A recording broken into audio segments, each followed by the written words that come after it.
જૂનાગઢ મતદાન જાગૃતિ માટે નવતર પ્રયોગ હાથ ધરવામાં આવ્યો।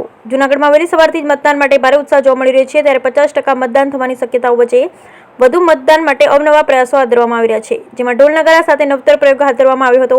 બાળકોએ રામ ભગવાનની વેશભૂષા ધારણ કરી મતદાન જાગૃતિ માટે નવતર પ્રયોગ હાથ ધર્યો હતો। જૂનાગઢના ધારાસભ્ય સંજય કોરડિયા પણ આ નવતર પ્રયોગમાં જોડાયા હતા। જોશીપુરા વિસ્તારની ન્યૂ બેસ્ટ સ્કૂલ પાસે બાળકો પહોંચ્યા હતા। બ્યુરો રિપોર્ટ સાગર નિર્મલ, જૂનાગઢ।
આજે દેશની અંદર લોકશાહીનું પર્વ ઉજવાઈ રહ્યું છે, એટલે કે આ મોટું પર્વ એટલે કે લોકસભાની ચૂંટણી અનુસંધાને આજે જૂનાગઢ વિધાનસભાની અંદર પ્રધાનમંત્રી શ્રી નરેન્દ્રભાઈનો એક સંદેશ હતો કે લોકો સાથે મળીને, સોસાયટીના, શેરીના લોકો સાથે મળી અને થાળી, ચમચી, બેન્ડ વાજા સાથે મતદાન કરવા એક સાથે નીકળે।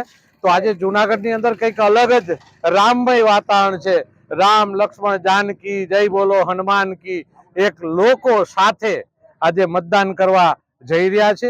એટલે છેલ્લા નરેન્દ્રભાઈના 10 વર્ષનું શાસન લોકોને પસંદ છે।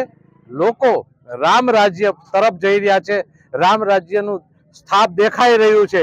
એટલે આજે જે પ્રધાનમંત્રીનું એક આહવાન હતું એને બધા ઝીલી અને મતદાન કરવા જઈ રહ્યા છે અને મોટા પ્રમાણમાં મતદાન આ દેશના હિતમાં, સનાતન ધર્મના હિતમાં થઈ રહ્યું છે।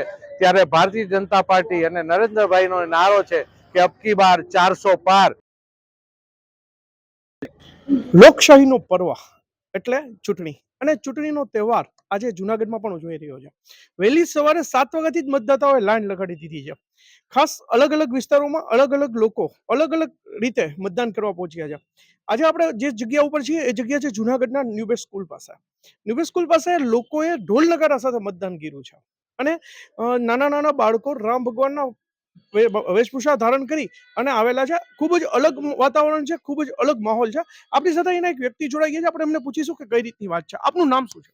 મારું નામ કિશોરભાઈ સાવલિયા છે। હું આ જોશીપુરાનો જ રહીશ છું। કિશોરભાઈ, કેવું વાતાવરણ છે મતદાન? વાતાવરણ બહુ સારું છે। અત્યારે તો લોકો હોશે હોશે મતદાન કરવા આવે છે અને અત્યારે લાઈનો લાગી છે। ખાસ કરીને તડકાનો માહોલ છે, ગરમીનો માહોલ છે, તો કેવું લાગી રહ્યું છે?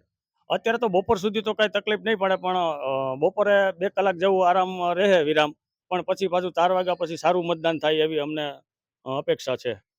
જે રીતે વાત કરવામાં આવે છે કે વેશભૂષા ધારણ કરવામાં આવી છે, હા, બાળકોને એવો ઉત્સાહ છે કે અમે આજે વેશભૂષા ધારણ કરી અને ઢોલ નગારા સાથે મતદાન કરવા જઈએ એવો ઉમંગ છે। કઈ રીતની વાત છે?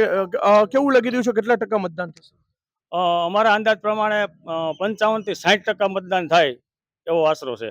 દર વખત કરતા વખતે લોકોમાં કંઈક જાગૃતિ જોવા મળી રહી છે? 100% જાગૃતિ જોવા મળી છે। એનું કારણ છે કે અત્યારે મોદી સાહેબના વિકાસના કામ સારા થઈ રહ્યા છે, એના હિસાબે અત્યારે લોક જાગૃતિ વધી છે અને લોકો હોશે હોશે મતદાન કરવા આવે છે। ખાસ કયા વિકાસને લઈને અત્યારે મતદાન થઈ રહ્યું છે? વિકાસમાં જુનાગઢ નરસિંહ મહેતા તળાવ રિનોવેશન, પછી આપણે ભવનાથ ડેવલપ અને અયોધ્યા મંદિર, ખાસ કરીને તો અયોધ્યા મંદિર, રામ મંદિરના મુદ્દા ઉપર નરેન્દ્રભાઈ મોદીની લોકચાહનાને આધારે વધારે મતદાન થઈ રહ્યું હોય એવું મને દેખાઈ રહ્યું છે। જે રીતે વાત કરવામાં આવી કે હાલ મતદાનની પ્રક્રિયા ચાલુ થઈ ગઈ છે, સવારના 7 વાગ્યાથી જ લોકો કતારમાં ઉભા રહી ગયા છે અને કદાચ બપોરના તડકાના કારણે 2 કલાક વિરામ પડી શકે, પરંતુ 50% કરતાં પણ વધુ મતદાન થાય તેવો પણ દાવો થઈ રહ્યો છે। હવે તો જોવાનું એ જ છે કે આગામી કેટલા ટકા મતદાન થઈ રહ્યું છે અને ખાસ લોકોમાં કેવી જાગૃતિ છે। જોકે વહેલી સવારથી જ ક્યાંક ને ક્યાંક જાગૃતિનો માહોલ જોવા મળી રહ્યો છે। સાગર નિર્મલ, જનતા કી જાણકારી, જૂનાગઢ।